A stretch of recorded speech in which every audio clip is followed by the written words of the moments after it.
All right, I've got 5 o'clock down, so I am going to call our Operations Committee meeting to order. Before we get into tonight's business, we do have the approval of the minutes from last month's meeting. I didn't know if everybody had a chance to look at them, had any changes, and if not, I would entertain a motion. I move to approve the meetings, the minutes from the last meeting. Is there a second? Second. All in favor? Aye. All right. So then we will move into item C, which is our budget, and I will turn it over to Superintendent Degner. All right, good evening, everybody. Thanks for being here. I wanted to start with just kind of some goals for tonight or things to frame our conversation. But I feel like I created a bad lesson plan because I have like 5 goals, and I think that's probably too many for an hour. But I should have, so I could have maybe combined some. But the first thing really that I hope we walk away with is an understanding of what's behind me, which are the updated assumptions. So if you remember, that's our budget comparison document that kind of forecasts the future. So there's some adjustments we've made on there that I'll walk through that I think we want to have you guys in a good feeling that you understand that. The second one would be to understand the additional level of detail we provided on the budget worksheet that's attached to the agenda about the proposed cuts that we have. Along with that then would be direction from you or some loose guidance to continue to move forward on some items so that we can start to actionalize some of the $8 million of savings that we're trying to generate. And then also kind of joined with that, anything that you would want us to hold on or that you feel like you'd need some additional level of detail on before you would tell us to pursue that. And then finally, understanding that the last few items on the worksheet are really things that need to be talked about in an exempt session. And so other than clarifying details around what those mean or how the math works with those items, we really can't have much of a conversation about strategy around those items. That really needs to be handled in exempt. And so just wanted to note that from the beginning so we don't get lost in that conversation somewhere and be negotiating in public. So that's our goal for this evening. And like I said, I think the one our team feels some urgency around are what are the things we can move on so that we can start to try to address that. And that'll be kind of unveiled a little bit more as we go throughout the next hour here. So kind of before we dig into each of those things, one thing I asked Adam to come and just try to provide a little bit of a connection between what we're doing here with enrollment and some of the things we've assumed on enrollment and then what you guys saw with the enrollment projections last time and why we have confidence in the numbers we're putting forward on the budget comparison document with what we saw in the enrollment projections. So with that, I'll let Adam give you a little statement here. Yeah, so certainly you all saw the presentation at our last regular board meeting as it relates to the enrollment projections, and it was mentioned that night, but we have a lot of confidence in the demographer we work with. Historically, they've been very accurate, especially if you take out those pandemic years that really caused enrollment issues. But at the same time, one of the takeaways from the demographer's report is that there is more uncertainty right now than usual with enrollment projections for a number of reasons.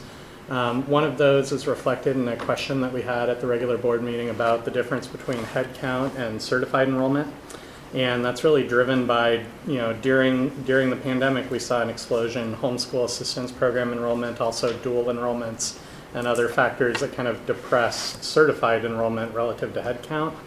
We've seen some of those trending down, so we think that ratio will probably improve to some extent.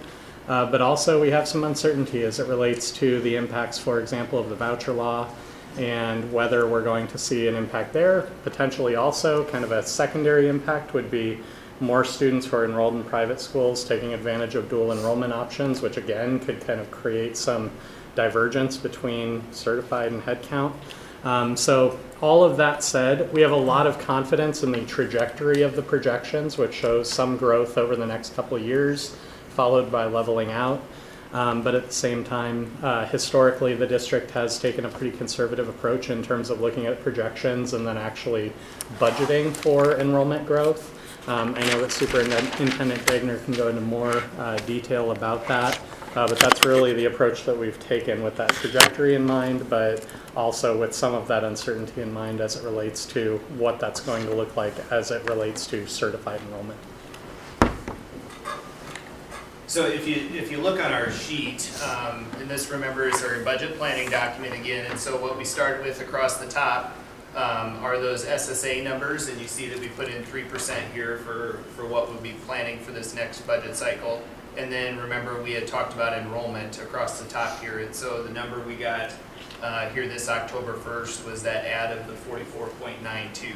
So you see that we're still assuming 75 for the next 2 years following that, and really then assuming no growth after that based on what Adam just shared with you around those projections. That some growth here, not what we were accustomed to, right? We talked about those 150, 200 plus years that Iowa City had for a long period of time, and now we're taking a much more conservative approach here based on those projections. I do think it's important we continue to do those projections on an every other year basis, that we continue to get that data. We know that they can be off, that conditions change, and so that'll be something we just need to routine in, especially as we continue to do this hard budget work. So here you see the 3% SSA and how that gets factored through the system. This shows basically the new money that comes in the following years after that too, to really highlight the impact of 3% isn't just a big deal for this year, it's a big deal for years moving forward, right? And so it really gives us about $12.5 million of new spending authority throughout this budget cycle, right? Not just in this year, but that's how it accumulates over a period of time. The other number, we've tried to take a conservative approach, but we put in, and again, there's no guarantee on this number, is that 1,200 number that the governor has talked about that we would get for each student attending a private school. Here we did, between the 75 and between this one, we also tried to account for the fact that we may lose some additional students, but not a huge number. Something like 100 students, just to take a very conservative approach and not count all $1,200 here. And actually our number is $1,124, so we're actually less than that $1,200 that the governor's quoted. The number we'll receive is actually $1,124 for that. But you can tell that's a nice add, about $500,000 a year that we would get in there into the system. And then if I travel down the sheet, you'll see these numbers that are important to us as we look at kind of the bottom line of the budget, right? We've talked about these very narrow margins that the district has been operating in. And I would probably just underscore the importance again about why this is not a sustainable equation for us, right? And I understand, and of course we support putting our resources and our people closest to the kids, but what we're entering here in the next 5 years is a great period of uncertainty about what the state will do with our funding. They've already shown us historical underfunding. Now they're going to fund 2 educational systems. There's no guarantees we won't see a 0 for SSA or that we won't see an across-the-board cut when those revenues dry up and they don't have money to support both of those systems. The pie isn't going to get any bigger per se, right? So they're going to have to split that pie between now 2 ed systems. So what we need to do here is we do need to generate some additional savings to give ourselves some room to deal with an across-the-board cut or to deal with the 0% SSA. And again, we started this whole conversation on our enrollment issue and trying to right-size our budget. And so this is our opportunity to do that and also plan for the future in a responsible way. So you see the $5 million we've targeted for this year, the $3 million we've targeted for next year. The other thing that is new to this sheet that we didn't have in last time is some new expenses for middle school, right? Remember, we're doing that. We didn't have those factored in when we started this conversation, but we do anticipate some new expenses staff-wise when we start that middle school program. Now, one thing I just kind of wanted to show you before I ask if there's any questions on that is the impact of, we've talked about doing this in a 2-year cycle because we weren't sure we could accomplish the $8 million in 1 year. I actually feel more optimistic about that today than I did when we started this conversation as we run some of these scenarios out. And so I just want to show you what happens. Kind of pay attention here to these numbers. You see that if we make this $5 million cut, we get to a 3.67 unspent balance, and then roughly up to 5.36367. Now, if we change this to actually doing this cut all in the course of 1 year, and we change this to an 8, you can tell how this washes through the model. It actually has a very large impact, right? And because now we'll generate that savings right away into the budget cycle. And so my advice to you would be if we can get to the $8 million in this one cycle, we should do that, right? Just because of the cascading impact it has through the system. It's going to, again, give us better flexibility. As we made some difficult decisions here, there's going to be better opportunities for us to address future needs long term. So really by not delaying it, if we don't have to, that would be the ideal scenario. Now, can we realize all $8 million? Like I said, I feel better about it. I'm not sure that we will get there. There's a lot of moving parts still at play. But I think I just wanted to be able to visualize to you the importance of, if you can, you should, right? You really should try to get there because of the impact and the money that it'll generate back into the system moving forward. Any questions on those assumptions? That was kind of our first goal tonight, that you guys felt good and understood what was in that sheet. This is uploaded onto Board Docs as of this afternoon, so that you have it to refer back to. Sorry, the print in that one is kind of small. Charlie? This is okay. Oh, yeah, please. I want to go back to the enrollment projections, Adam. I asked a question when the book presentation began about whether or not the model that's used factors in immigration into the district, which I think the demographic data for the last 10 years or more indicates that there's been substantial immigration into the district for students at college. So, and I know she told me an answer. I don't quite understand her. Sure, I can take a shot at that one. It doesn't account for immigration specifically, but what it does do is include all of our enrollment growth, our historical enrollment growth that's been attributed or attributable to immigration within the historical enrollment growth that the projections are based upon. So if we had immigration similar to what we've had over, say, the last 10 years, over the coming years, then the projections would end up being accurate in that regard. If our influx due to immigration were to substantially increase or decrease, it would have an impact on the accuracy of the projections, but it's not called out in any specific way. So for example, we don't send any student demographic information whatsoever to cooperative strategies when they're conducting that enrollment projection. So we are proceeding without an estimate of immigration effects. The effect of immigration is really baked into the entire projection. But if we're proceeding without an estimate of whether or not immigration numbers will change over the next 5 years as compared to the last 10 years. Correct. There's no factor that's included for whether or not immigration rates would change. And I think the challenge with that, Charlie, is it's not predictable. I mean, so the best predictor we can give on that is what's happened here historically. And so that's what Adam is saying is factored in. We can look backwards and say, historically, this is what we can account for with immigration. But what we can't predict is what's going to happen in the future with immigration. I think it would be relatively an unpredictable number to put into that equation. And I think I think we talked about this one other time, and I think that speaks to the importance about doing these projections on a biannual basis, right? That we need to do them in an every other year basis because we don't know that, and so we have to keep going back to get that data. So if we do it on a biannual basis, then we will go back for each of those years that we make a new projection. We'll go back 5 years before that year. Is that right? So we actually do full 10 years for historical enrollment before each projection period. And then we look at live birth data going back 23 years. And that's more predictable, yeah. Right? I just have a question about your calculations, Matt. So some of these are not, absolute, like we're just kicking down the road, like the delay in curriculum purchases that factored into that as well. Yeah, so that'll be part of what I talked to you about next, and maybe it's a good segue here, Director Finch. But you might remember last time we talked about that some of these are one-time expenses, and then some of these are recurring savings for us, right? And a lot of, like the curriculum purchases, how do I get rid of this thing? There we go. The curriculum purchase would be something we wouldn't spend money on in the next fiscal year, right? But we're going to buy curriculum again, so that's going to get factored back into our costs. And so what we really need to do is pay some attention to whenever we present to you what the final $8 million of recommendations are, how much of that is just we're saving in a one-time expense fashion and we're going to pick up those expenses again later, and how much have we saved in a recurring fashion.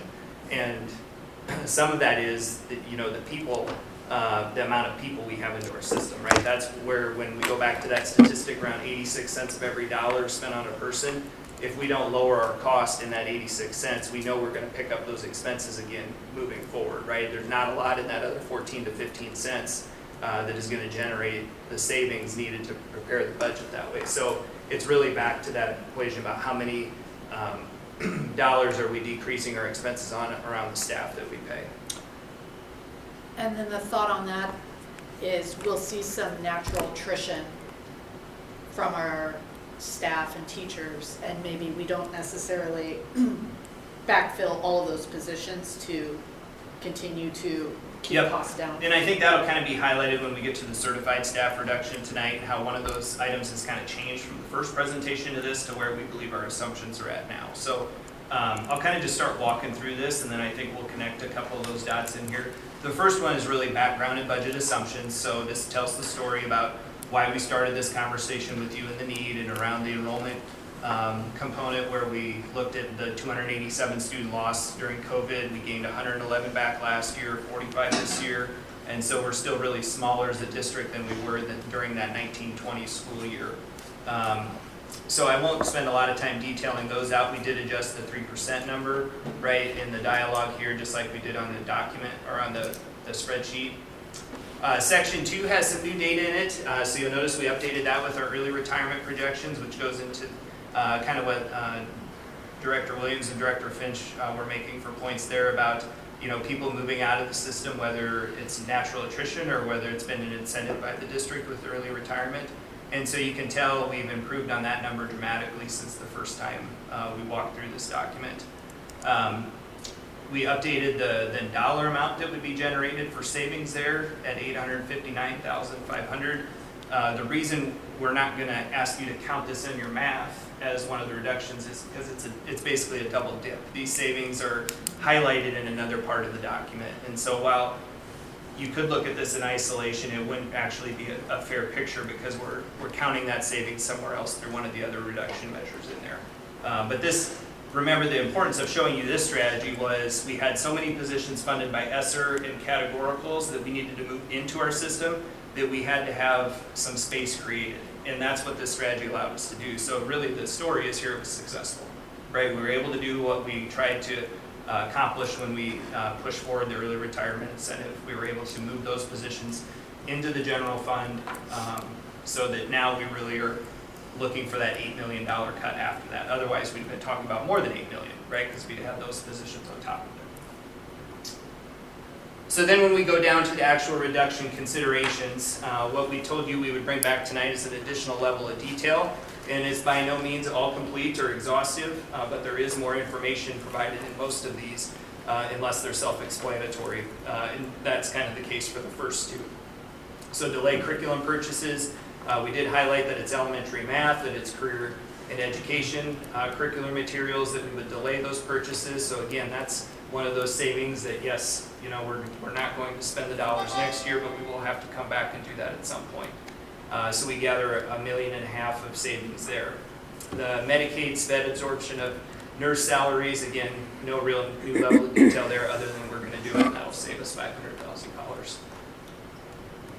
One that does have a significant new level of detail are the TLC program modifications. So we'd ask the TLC facilitator to conduct some engagement with folks in the TLC program and to bring back some of that feedback so that we could submit a recommendation to you about how we could reduce that budget over $1.5 million over the next 2 years. And remember, that is so now we can use those dollars to pay salaries for classroom teachers that are teaching sections vacated by folks on release time positions. And so this would be some of the steps we would take to get to that first year savings of $1 million. The other $500,000 has not been identified yet. That would be for the year 2. But this plan here with these additional bullets would generate $1 million in savings. I would anticipate this would be the next group you hear some feedback from, because now we've added some specifics to around what those cuts would look like. And so if they're in an elementary, or if they're in an innovation position, or if they've been in receipt of a release time stipend, if they're a secondary IES person, I'm imagining they're going to have questions about what that reconfigure means. and really the level of detail that we're sharing with you tonight is how we'll answer back to our staff, because we want to make sure that that communication flow stays consistent. And so as we have additional detail, we've told people that will be shared here first, and then we'll engage with our staff, and I think we plan to do that again after this work session. But so we'll answer the questions where we can, and then also try to point them towards when they can expect more information. Mine? Yeah, question, I don't know if you want me to go through bullet by bullet on those or not. No, I just have a quick question. When you use the term eliminating throughout the document, like eliminating a core leadership team from 4 to 3, we're not firing anyone. No. We're just moving them Right. back into teaching positions. Yeah, we're eliminating Okay. that position. The person in that position still would have a position Yeah. with us. It would Yeah, just not be that one. we've accounted for Okay. each individual Yeah. and what they're certified in. Yeah, because remember, our two guardrails as we started this were not eliminating student programs and not reduction in force, right? And so we really wanted to try to stay in those boundaries. We told you we felt like we could do that. And if we weren't going to be able to, we wanted to come back to you with that. So then attendance support busing. This, we do 14 attendance support busing routes. And so if we were going to phase out that program, we would reduce the routes from 14 to 7.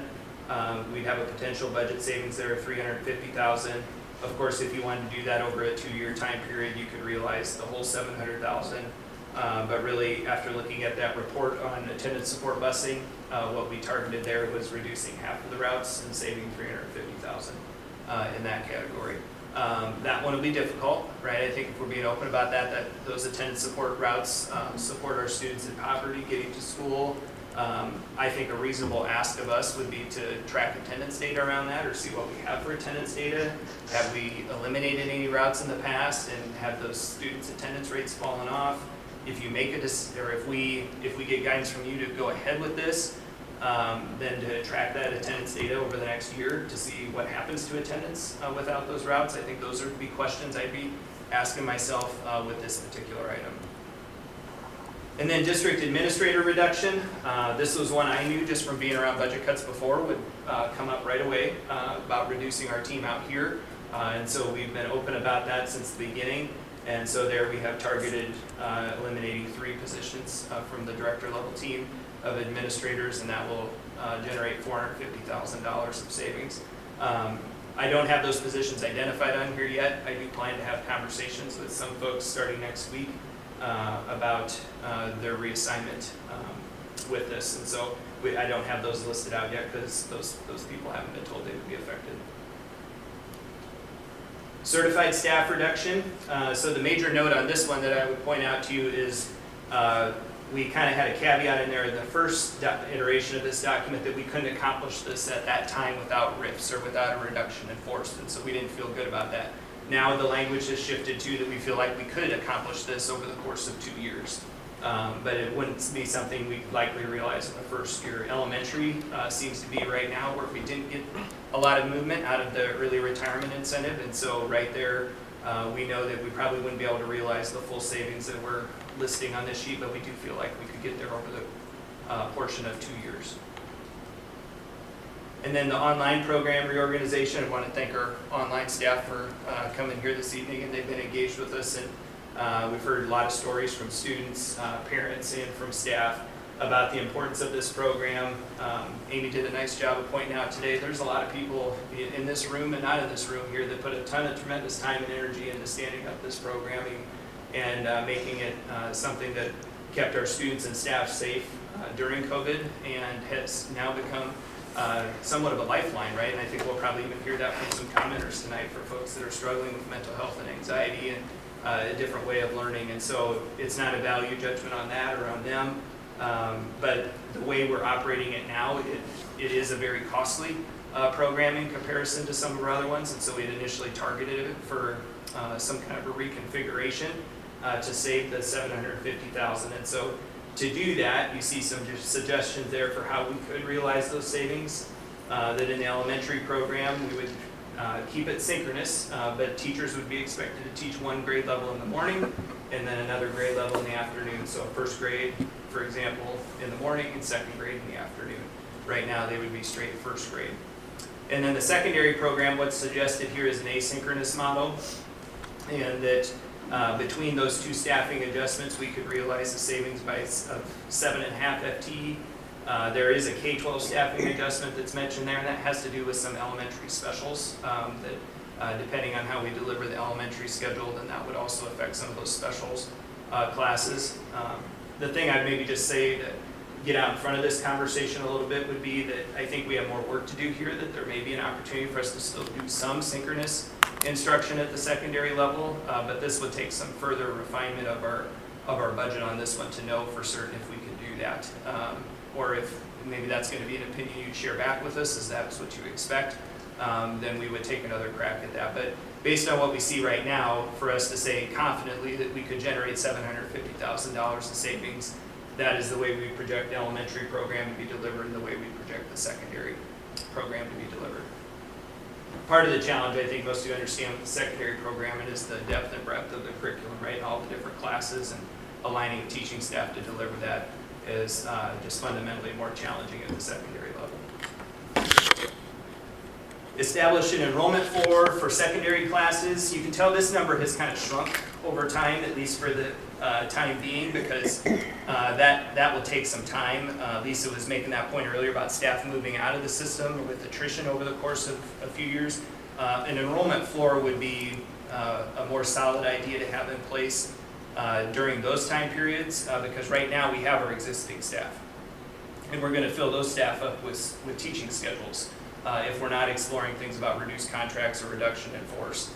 And so with that said, implementing that in a quick fashion and realizing savings from it is not likely, but it would produce some long-term savings. So it's kind of one to have on our radar as we approach what we're expecting to be difficult budget years.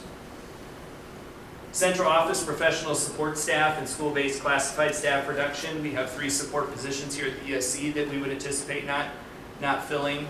There's 2 sub-custodians throughout the district that we will not refill due to attrition, and then reduce building allocation of support staff hours by 4%. So each building is given a number of support staff hours, and we were to reduce those hours and they wouldn't fill those positions to match the 4%. So there you can see that projected savings at the 546 line. And then the additional budget saving opportunity, there wasn't really an additional or more information to provide there for each of those items.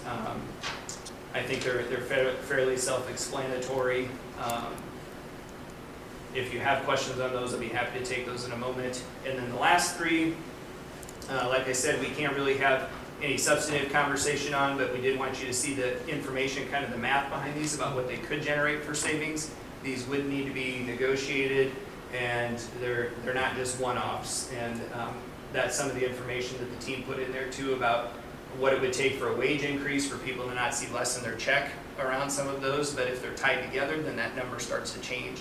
I hope that makes sense, because that was something we talked about, that if you do both of them, well then obviously that's going to have a bigger impact to the employee, and so the salary to make up for that would have to be different. But as you see each of those items, you can at least project out some of the numbers behind it, and then if you have questions about how we got to that math, we'd be happy to answer those too.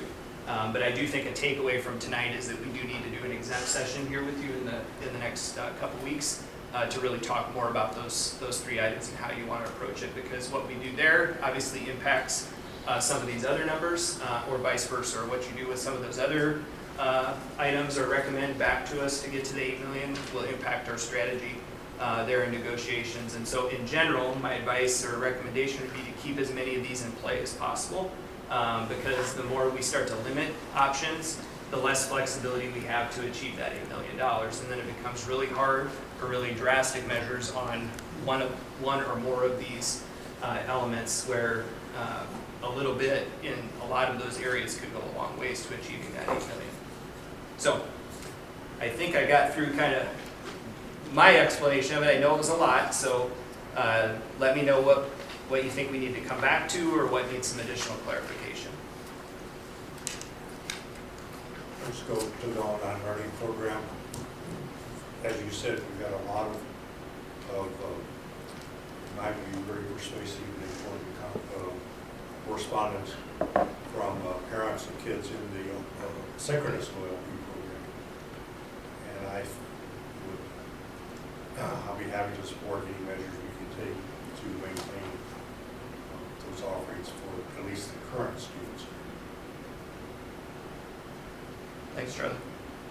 So, some thoughts I had on that, and I communicated this to you, I think, yesterday.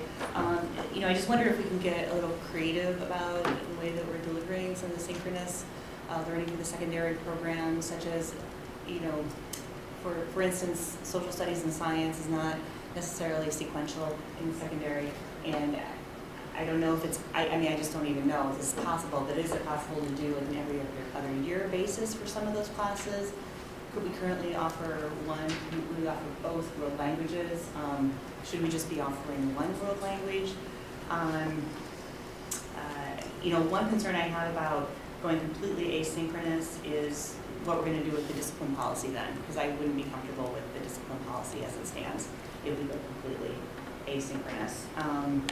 And I do see a potential for growth here in this program. Particularly with the way the state is going. So there's 140 students in the secondary online program. That's a good number, divided by 6. That's, I don't know what that average is for a grade, but it's, around 20, 30 students. That's more than we have currently at Hills Elementary, for instance. So, I think it's a good number, and I think there's potential for growth, and I know that 10% of those secondary students are open enrolling into our program, specifically because it's synchronous. So I would worry that we would lose certainly lose the ones that are open enrolled, and maybe even lose some of the ones that are not open enrolled because of losing this synchronous aspect of it. Yeah, I'll jump on that too. I think, I would definitely support keeping it synchronous. If we need to adjust things like what courses we offer, and we need that kind of thing to make those changes that we can come back later in a better budget situation, to me, that's a little more like if we have to have bigger class sizes, later on we can have smaller. I think if we go away from a synchronous offering, it's harder to build that capacity back in. And I think right now it's really underutilized. I don't think many people in the state know we have this or that it even is an option. I think when people think online learning, they think it's online learning. And there's a big difference between synchronous and asynchronous. It's, everybody, so I think there's a lot of districts that don't even know, and parents in the state that don't know this is an option for them. And I think as we see the impact of vouchers, I think this is an opportunity for us to pick up a lot of kids open enrolling into our district, because we're going to offer something. I'll be frank, there's going to be a lot of school closures in the next 10 years. There's just going to be public schools that can't make it. Some of these districts, if you lose 10 kids, you can't support a high school anymore. And I think that the impact of that is going to be dramatic. And if we think about what Iowa City can offer, one, it could be something like this, and two, we accept all kids, welcome them, and we are inclusive. And I think you're going to find people, when they don't feel they're welcome in their private school in their area, or they don't feel safe in those environments, they're going to be looking for an option. And this is a real viable option that I just don't think people know about. They don't know what we offer. When I'm just up the road in Cedar Rapids, very few people know this even exists, that there is a synchronous online program anywhere, and they sure as heck don't think they can open enroll into a district to take advantage of it. So I think there's some opportunity there. The number, it's tough, but when we look at the number of folks involved and the potential there, to me, I don't want to kind of cut off our nose to spite our face with saying, hey, we can save some bucks here, even though those are very important, and there are always trade-offs, and as tight as our budget is, there are trade-offs. So to me, that's what I see. I see it's an opportunity. I think we're underutilizing it, just because we're a school district, we don't market, and that's not something that we've ever thought of having to do. But I think now we are in an environment where the buzzword is competition. And I think we need to compete in that environment. That's the playing field we're on, and I think we've got a good a good offering that folks have taken.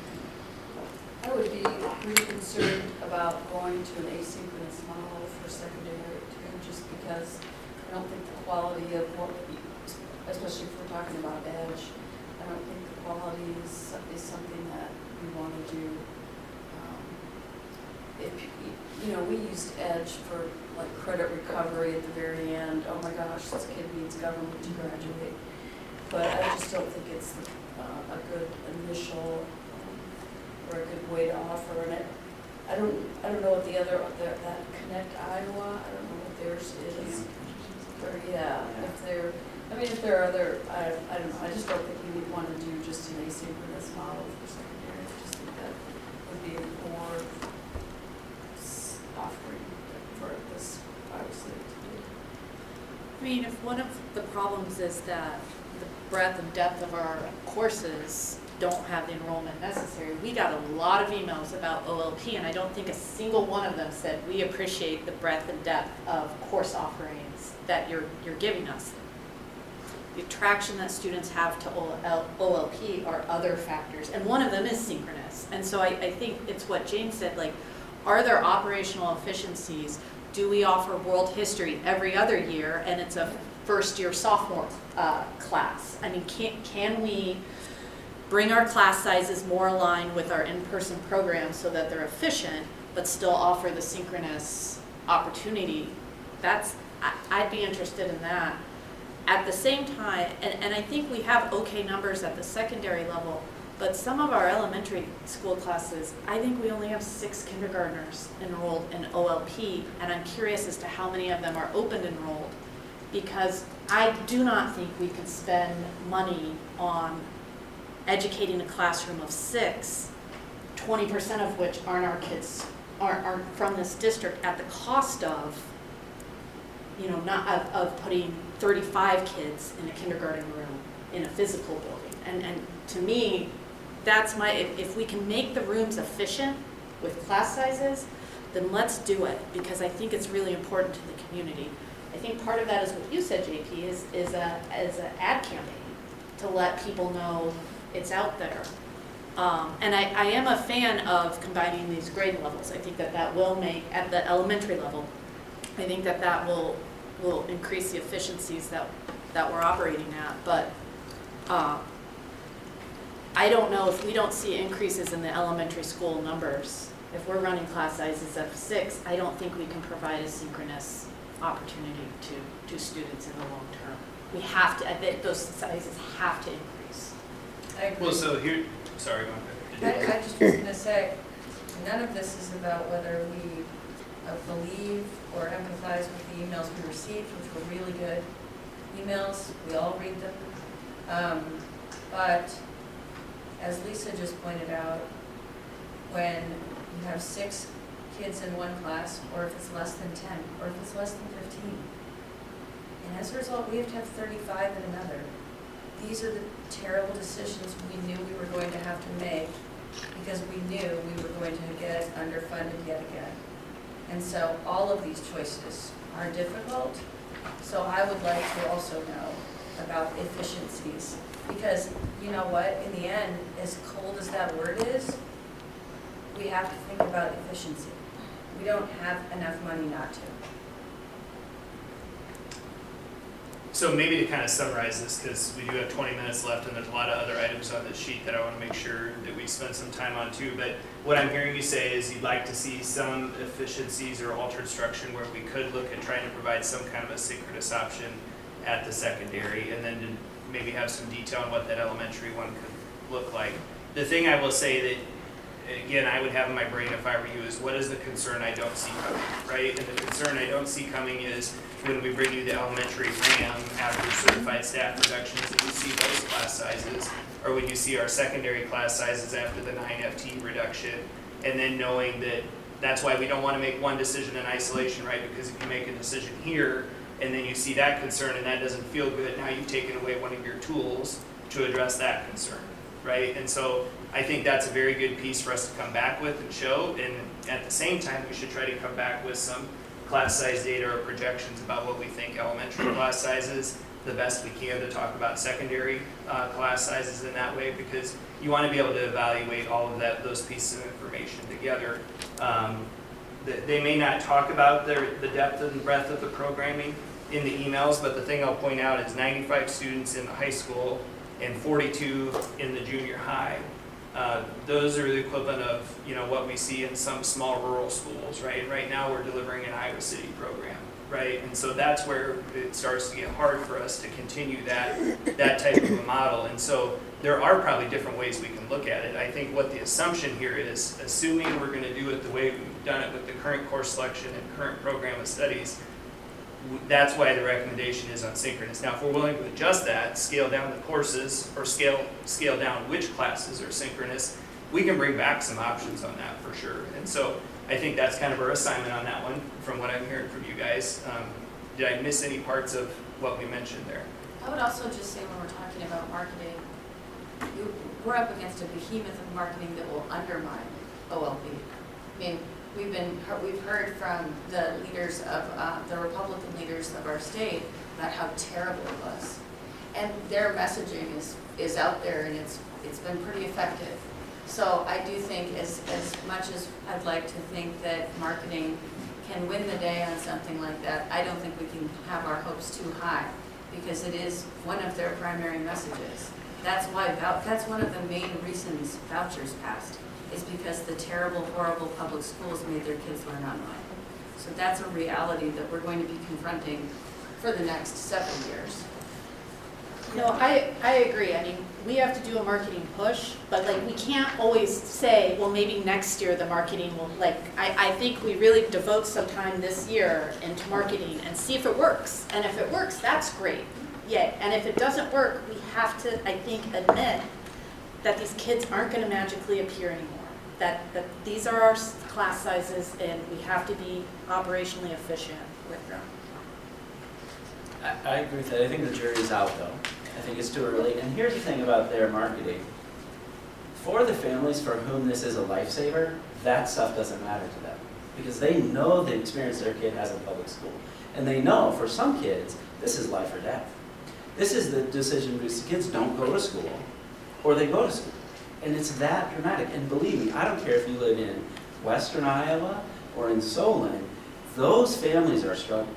And they knew that their kids benefited from online. So they haven't bought into, they're not going to let somebody from Des Moines tell them it was bad for their kid. Now, maybe that's 5% of kids. It's not a lot. But boy, if we just had twice as many kids in our online program, this would be a different conversation. So we don't need a whole bunch of kids. Twice as many is a lot of kids. It would be like 150 Yeah, kids. I mean, and that's why we're going to give it a shot. That's what Lisa And said. so I do, that's why I don't want to, I hear you, and I hear about the messaging, but also, and it's not just from the emails, but from my experience, working with kids who live on that margin, where school is literally, like a big public high school is a detriment to them. Like, it is not healthy for them, right? Those families know it, and there's nothing you can say to convince them it's different. Like, they know this is the difference between an actual education or trips to the ER and watching my kid. I mean, it gets that extreme. Yeah, and I agree. That's why I started my comment with the information we have received in email. There's not a lack of belief or empathy. I think I could swear there's no lack of belief or empathy coming from a single member of this group sitting here. But that's not the only thing we're talking about. So please, let's make sure that if I make an argument for efficiency, it's not because I don't understand the life or death aspects. There's a lot of things that are complicated in this budget conversation. So as Lisa said, let's see if we can get enough numbers. You know what, there's also thousands of kids that we need to make sure we're teaching in person the correct way. It's a threading of the needle that is difficult. So all of that can be acknowledged at once with those marching orders we've recommended. And I'm sorry if that felt like I was jumping at you. It's not. I am frustrated with the messaging that's out there, and No, I don't take anything personally like that. It's more of a record so that the people that are here understand. We very much care about it. I believe there are life and death situations. Those are realities. The other reality is figuring out how to meet the needs of 14,000 students, including those students. And it's going to be difficult as hell, and that's not our fault. That's a budget fault that came from the state. I wonder if we can move on from this conversation and maybe try to target some cuts that we all have consensus on, since that's one of the things the admin team wanted to know. And I am hopeful that there are some on this list, that, at least to me, that pop out and say, oh gosh, we have to do that. Like starting with the Medicaid sped absorption portion of nurse salaries. Yeah. Right? Does anybody see an issue with that? No. Okay. Anything that we can do like that, that's gonna be an ongoing savings in the general fund. Well, and not to flip your point, Vice President Williams, but maybe it's also like, what ones do you say, hold up? Like, Okay. we need more info on, right? Like, if you, maybe with the time we have left, like, which are the ones where you feel like, hey, Matt, don't go any further on this one until we know more, right? But the other ones, we can keep trying to see what we can do for savings. We already know the last three we have to exempt on, right? We already talked about OOP and what we're gonna bring back. The Medicaid one we just threw out. Is there any others you would say, hold on, we need some more info before we want you to go take any additional steps with that one? The busing one, we have met about that. It was a really informative meeting some time ago. But, you know, just to get a little bit more specific about what that means, because as you introduced it, it is going to be another sensitive matter. It's not just about whether or not they have money. It's about, some of them, it's very dangerous for them to get from point A to point B. So I would just like to remember what those demographics look like, because it's been a while since I looked at that map. Because this is one you won't get any emails on. You'll just make the decision. Right. And then when we don't have the routes at the beginning of the year, that's when we'll hear from people. And I liked your So, idea. yeah. We talked about before how you could get some of that data. Yeah. So attendance data, the routes it would affect, Yeah. some more specifics on attendance support busing. And, Sure. you know, how well utilized it is. Yep. I mean, I think that's a fair question. And I think safety is another key. If we're providing it for safety, I think that's just crossing Highway 6 on foot. That's the one I'm I a was little concerned about. unclear on the delay of the curriculum purchases. Like, I mean, how far down the road do you kick it, or, I guess I don't know, that seems like a different one from all the rest, that eventually we're gonna have to do it. But maybe we don't eventually have to do it, I don't know, is there? No, we do. Everything would Yeah. get bumped back a year is Right. essentially what happens. You just start to bump everything back. So, you know, we've talked before in terms of 7-year, well, what I think when I came to the district, maybe it was a 6-year cycle. Yeah. Now we're on like a 9-year cycle, right? Because this is one of the classic go-tos because we do have at least curriculum in place, right? But we'd like to update it. But yeah, so you would essentially then incur that cost the next year, right? So it reduces your expenses for this 1 year, but you're gonna pick that up. The reason that it doesn't necessarily increase our bottom line is because we already have a curriculum factor in each of those years. So we do get the immediate savings on it. We're already planning on doing a curriculum by next year, so it's already built into the budget. So you're just really making everybody wait a year longer. I would just be interested in hearing from like the math curriculum coordinator and the career ed coordinator that they feel comfortable with delaying it for a year. And if they say, yes, we're gonna be able to work around it, then I'm not gonna have any heartburn about that budget item. And I mean, I think do you mean when we hear from them, as long as we hear from the admin team that they've gotten approval, or do you want them to come to the meeting? No, just, Okay. yeah. Making I sure. Yeah, I just would don't wanna say- find out that the Totally. elementary math books are actually all falling apart. Right. There's no way that the kids can learn math next Yep. year if we don't Yep. buy the curriculum. I would say we've already engaged Okay. them in that conversation. That's why I was smiling a little bit, because Okay. we had talked to them about, okay, if we had to delay this, what would it mean and what would we do? There are some existing pilots that we already have in place for those, so we've talked about, okay, if we delayed this, then we would have to go ahead and still purchase some of those pilot materials for another year, because we're not gonna end the pilot, right, so we'd extend those. So I do feel like, I mean, we can verify that again at the next meeting, or Amy can speak to that when she's able to be here. Eliza's probably done some work on that, and I see her nodding her head as I'm talking, so I do think we feel good about those, Director Williams. Okay, then I don't have any heartburn for that. That seems like a fairly straightforward one.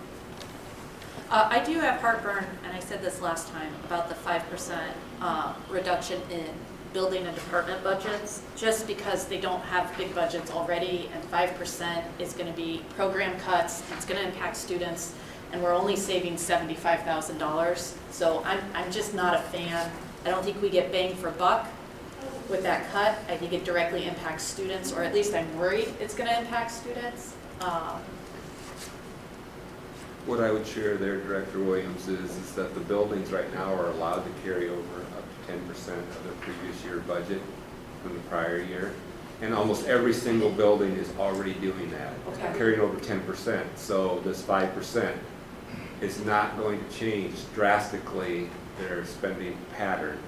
They Okay. now will carry over 5% as opposed to 10%. Okay. And so we would be able to actually realize that savings and probably not have a significant adjustment. And I Okay. see Molly shaking her head from her days as Yeah. what Yeah, actually we happened in the carry buildings. more than that. Yeah, we used to be Until you allowed said to unlimited or up to 20%. It's like we grab that money back, basically. Okay. Yeah. So where did you see that, Lisa? Under additional budget cuts on page Oh, 5. okay. I mean, I think an enrollment floor makes all kinds of sense. You know, I just think that's one of those places. And, you know, I'm not a big fan of raising class sizes, but I think we can raise them a little. 35 kindergartners is, you know, that's silly, right? But, what? But that's not in any projection. No, right, and but, you know, if we're, you know, if it's a difference between some things and 2 or a couple kids per class and not, that's not. But the floor makes a ton of sense. That is something though that I saw, like the projections of class sizes, those are average. Because all of us know from our own kids' experience or our own school's experience that in fact there are much bigger classes than that all the time. So I'm a little uncomfortable with talking about 22 kids, because I don't think my kids ever had 22 kids. I'm sure I have 3 kids. They never had 22 kids. Those had more than that. And I understand that happens, but the number therefore feels uncomfortable for me. Like, because we had 30 kids, 31 kids, whatever, at Horseman, and we have it at Newberg. So it just kind of, that's something I want to be careful about when we talk about class size. Because class size is a big problem, and we are going to see reduction in our attrition. That has to be on our minds all the time, I think. Well, I think one you would, again, anticipating the thing you're not hearing, right, is, okay, well, what classes are running under that, right? That's going to be probably some of your more advanced courses, Yeah. right? And people that are really emotionally tied to having that experience, right, in our high schools. And so whether it's an AP or whether it's a specialized elective, and so if we move to rotating those on an every other year basis or based on an enrollment, right, that's where I think you would get the concern about, them not having the opportunity to take that. Like the core stuff, yeah, I think Mark was right. Like we've seen high numbers, right? We're used to having some high averages. Those averages fall in that range. We present those to you. What are the outliers, right? It's probably some of those specialized elective courses that we offer in our program of studies, you know, as something we should, right? And I think it's a great experience. It's a high level experience, but that's where that floor may kick in on some of those. I'm a big fan of the floor also, and I'll tell you, I'm a fan of the floor in combination with reducing discretionary busing, because the floor, we don't realize savings. So what I'd like to do is reduce discretionary busing and then study it and look at that data and see if it's impacting attendance. If we also do the floor at the same time, if we mess up with discretionary busing and we have to add it back in, we realize the savings from the floor, which is $325,000, actually 2 years out, and maybe that's the money that we grab back to put back into discretionary busing if we need to add routes, because I think the math is that's 7 routes. And so I think together, that's a little, in my head, it's a little budget package that we don't realize the savings this year, but we do next year, and we may need those savings to push back into busing that we would realize this year. Because I'll tell you, that was really compelling. If we can cut $8 million this year, and we're going to save we're going to get an extra $2 million out of that. That, guys, that's huge. So we're running out of time a little bit. How does that work? Saving $8 million? I think it's the interest that less year than 90. Well, it's the compounding piece of it. So if you remember when when Matt has this up here, if you pardon me pointing, these percentages here, if you remember, the target range should be 5 to 10%. So we're not going anything extreme with what we do here. And when Matt moved the 8 million here and the 0 here, it takes it up still only 8%. If you take this number down to 5 million, Matt, can you do that just for sake of this? Look what this does out here in 4 years. We're right back having that same discussion when we don't have the integrity of $8 million over the next 2 years. It's some combination. It is, I mean, it's a game changer. Because that year, that's now at 2 point, that's the year, right, that the state runs out of money.